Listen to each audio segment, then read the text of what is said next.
ನಾನು ಇದ್ದಂಗೆ ಸ್ಟ್ರೈಟಾಗಿ ಯಾವುದೋ ಫಿಲ್ಟರ್ ಇಲ್ದಂಗೆ ಮಾತಾಡ್ತೀನಿ. ಅದಕ್ಕೂ ಮುಂಚೆ ಎಲ್ಲರಿಗೂ welcome back to my channel. ಕಾಂತಾರದ ಪ್ರೀಮಿಯರ್ ರಿವ್ಯೂ ಬಂದಾಗಿದೆ ಗುರು.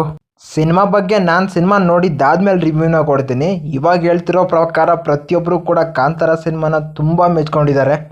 ಆವ್ರೇಜ್ ಆಗಿದೆ, ಚೆನ್ನಾಗಿದೆ ಅಂತ ಯಾರೂ ಹೇಳ್ತಾ ಇಲ್ಲ. ತುಂಬ ಸಕ್ಕತ್ತಾಗಿದೆ, ಬ್ಲಾಕ್ ಬಾಸ್ಟರ್ ಅಂತಲೇ ಹೇಳ್ತಾ ಇರೋದು. ಈ ಒಂದು ಸಿನಿಮಾಗೆ ಪ್ರತಿಯೊಬ್ಬರು ಹೋಗಿ ಥಿಯೇಟರ್ನಲ್ಲಿ ನೋಡಿ ಮಿಸ್ ಮಾಡ್ಕೊಬೇಡಿ ಅಂತ ಕೂಡ ಹೇಳ್ತಾ ಇದ್ದಾರೆ.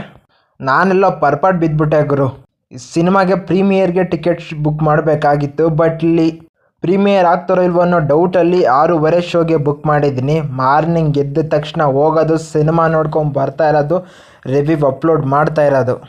ತೆಲುಗು ಸ್ಟೇಟಲ್ಲಿ ಮಾತ್ರ ತುಂಬ ಕಾಂಟ್ರವರ್ಸಿ ಇದೆ. ರಿಷಬ್ ಶೆಟ್ಟಿ ಅವರೇನೋ ತೆಲುಗಲ್ಲಿ ಮಾತಾಡಿಲ್ಲ, ಬೇರೆ ಕಡೆ ಎಲ್ಲ ಬೇರೆ ಬೇರೆ ಲ್ಯಾಂಗ್ವೇಜಲ್ಲಿ ಮಾತಾಡ್ತಾರೆ ಅಂತ. ಬಟ್ ಅವರಲ್ಲಿ ಹೇಳ್ದಂಥ ವಿಷಯನ ನಾವು ಮನಸ್ಸಲ್ಲಿ ಇಟ್ಕೊಬೇಕು. ಯಾಕಂದರೆ ಅವರು ನನ್ನ ಮನಸ್ಸಲ್ಲಿರೋ ಮಾತನ್ನ ನಾನು ತೆಲುಗಲ್ಲಿ ಎಕ್ಸ್ಪ್ಲೇನ್ ಮಾಡಿದ್ರೆ ಅದು ಸರಿಯಾಗಿ ಬರೋದಿಲ್ಲ. ಹಂಗಾಗಿ ನಮ್ಮ ಕನ್ನಡ ಭಾಷೆಯಲ್ಲಿ ಮಾತಾಡ್ತೀನಿ ಅಂತ ಅಂದರು. ಹೌದು, ಫಾರ್ಮಾಲಿಟೀಸಿಗೋಸ್ಕರ ನಮಸ್ಕಾರ, ಬಾಗುನಾರ, ಅದು ಇದು ಅಂತ ಕೇಳ್ಬೋದಾಗಿತ್ತು. ಬಟ್ ಇನ್ನೊಂದು ಇವೆಂಟಲ್ಲಿ ತೆಲುಗಲ್ಲಿ ಮಾತಾಡಿ ಅವ್ರನ್ನೂ ಕೂಡ ಶಾಂತ ಮಾಡೋ ಥರ ಆಗಿದೆ. ಇನ್ನು ಓಜಿ ಓಕೆ ಒಂದು ರೇಂಜಿಗೆ ಇಟ್ಟಾಗಿದ್ರು ಕೂಡ ನನಗೆ ಸಿನಿಮಾ ಇಷ್ಟ ಆಗಿಲ್ಲ. ಸಿನಿಮಾಗೂ ಕೂಡ ಕಲೆಕ್ಷನ್ನು ಫಸ್ಟ್ ಡೇ ಬಂದಷ್ಟೇನು ಬರ್ತಾ ಇಲ್ಲ. ಶೋಸ್ಗಳು ಬೇರೆ ಸಿಕ್ಕಾಪಟ್ಟೆ ಜಾಸ್ತಿ ಆಗಿಬಿಟ್ಟಿದ್ದಾವೆ. ಸಿನಿಮಾ ಕೂಡ ಹಾಗೆ ಐಪ್ ಇದೆ. ಒಟ್ಟಿನಲ್ಲಿ ಒಳ್ಳೆ ರಿವ್ಯೂವೇ ಬಂದಿದೆ ಗುರು. ಪ್ರೀಮಿಯರ್ ಶೋ ಇಂದ ಎಲ್ಲೂ ಕೂಡ ನೆಗೆಟಿವ್ ರಿವ್ಯೂ ಬಂದಿಲ್ಲ. ನಾನು ತಮಿಳಲ್ಲಿ ಮತ್ತು ಹಿಂದೀಲಿ ಮತ್ತು ಕನ್ನಡದಲ್ಲಿ ಎಲ್ಲ ಕಡೆನೂ ಚೆಕ್ ಮಾಡಿದೆ.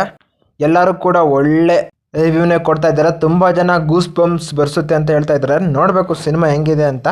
ನೋಡಿ ನಾನು ಮತ್ತೆ ರಿವ್ಯೂನ ಅಪ್ಲೋಡ್ ಮಾಡ್ತಿದ್ದೀನಿ.